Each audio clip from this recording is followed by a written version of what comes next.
잠언 30장 32절과 33절 말씀 우리 한 목소리로 함께 봉독합니다. 만일 내가 미련하여 스스로 높은 채 하였거나 혹 악한 일을 도모하였거든 내 손으로 입을 막으라. 대저 젖을 저으면 엉긴 젖이 되고 코를 비틀면 피가 나는 것 같이 노를 격동하면 다툼이 나느니라. 아멘. 할렐루야. 좋은 날입니다. 하나님 신의 오늘도 여러분과 함께 하기를 축원합니다. 오늘 이 새벽에 나와 기도하는 여러분들이 복 있는 사람들입니다. 사실은 기도하지 않으면 우리는 시험에 들고요, 시험에 들면 우리는 그 시험에 든 만큼 우리의 인생을 낭비하는 거예요.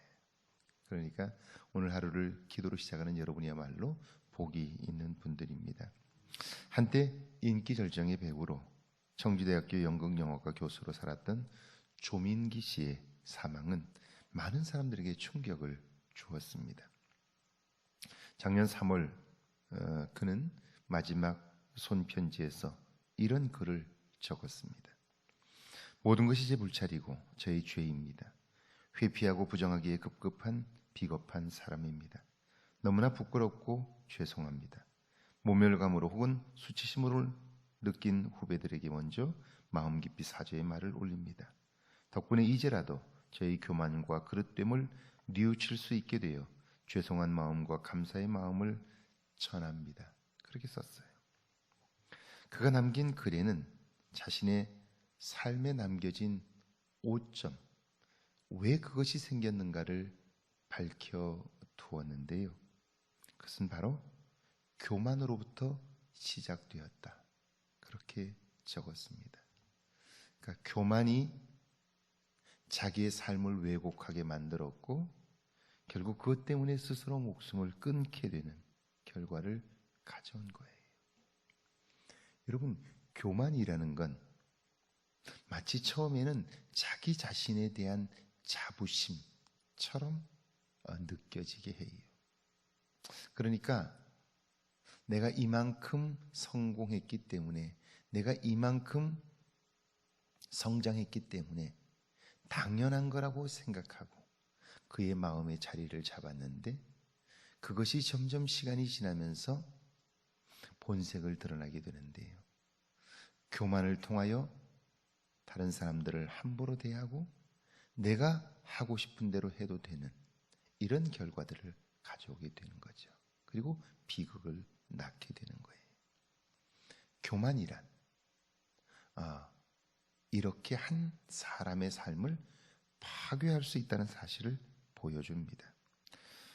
오늘 32절에 보니까 만일 내가 미련하여 스스로 높은 채 하였거나 혹 악한 일을 도모하였거든 내 손으로 입을 막으라. 그렇게 말씀해요. 자, 교만은 어디에서 오는 걸까? 오늘 성경은 미련함에서 왔다. 그렇게 말씀합니다.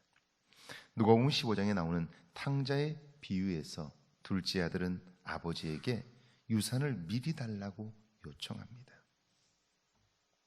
자, 유산이라고 하는 것, 그것은 자신의 것이 아닙니다.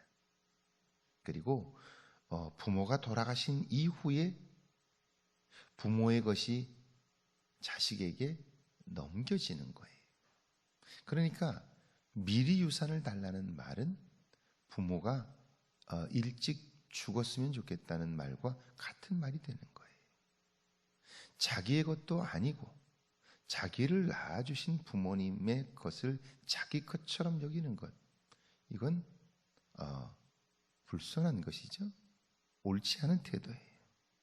그리고 유산을 미리 달라고 하는 것은 부모님에 대한 예의도 아니고 무례한 것이죠. 교만이란 잘난 체하며 방자히 행하는 거예요. 둘째 아들의 모습이 바로 그런 것이죠. 게다가 그는 그것을 가지고 자기 마음대로 사용해요. 교만이란 자기를 과시하고 자기를 최고로 자랑하는 거예요. 이건 역시 교만이죠. 그런데 그 교만은 결국 그의 인생이 추락할 때까지 그를 끌고 가요.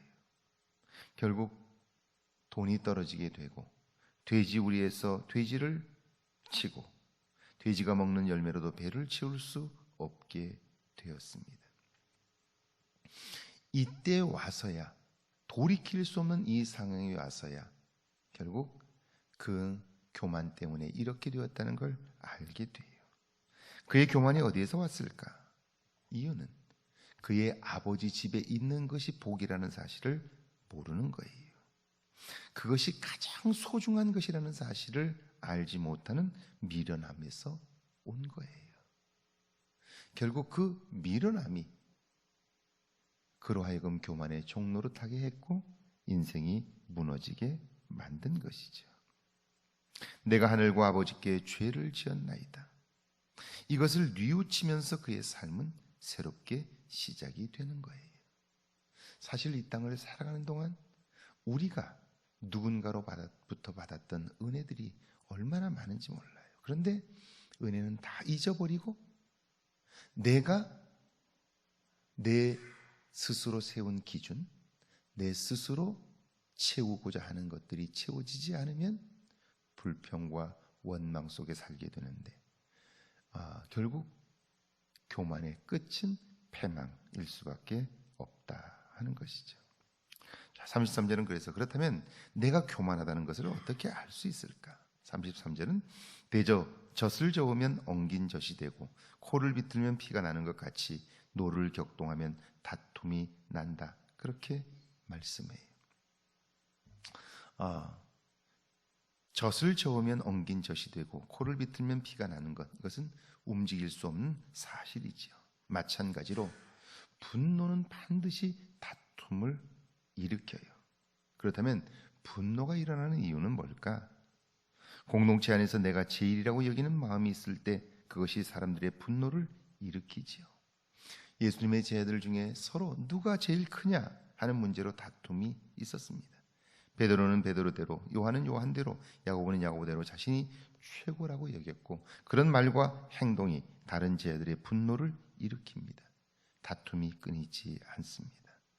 내가 제일이라고 여기는 생각과 태도, 이것이 교만의 뿌리인 것이죠. 내 안에 알지도 못하는 사실에 대하여 다 아는 것처럼 생각하는 모습. 여러분, 우리가 어떻게 다 다른 사람의 생각을 알고 하나님이 하시는 일들을 알겠어요. 그런데 우리도 모르는 사이에 내가 다 아는 것처럼 생각하고 내가 다 아는 것처럼 사는 거예요.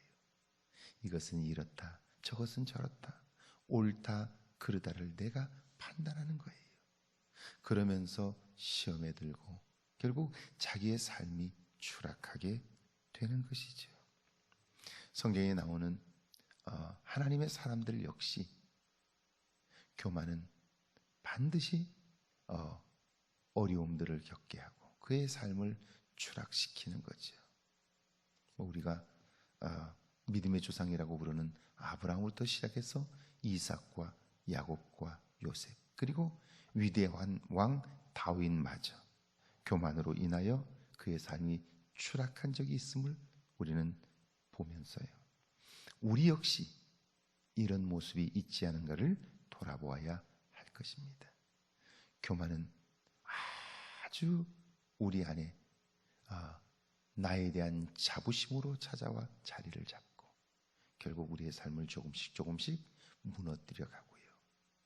그 무너짐은 끝까지 간다는 사실을 기억하면서 깨어있지 않으면 교만에 빠져 결국 삶이 무너질 수 있다는 사실을 기억하면서 날마다 나를 성찰하고 나를 하나님 앞에 세우는 은혜가 있기를 주의 이름으로 축원합니다.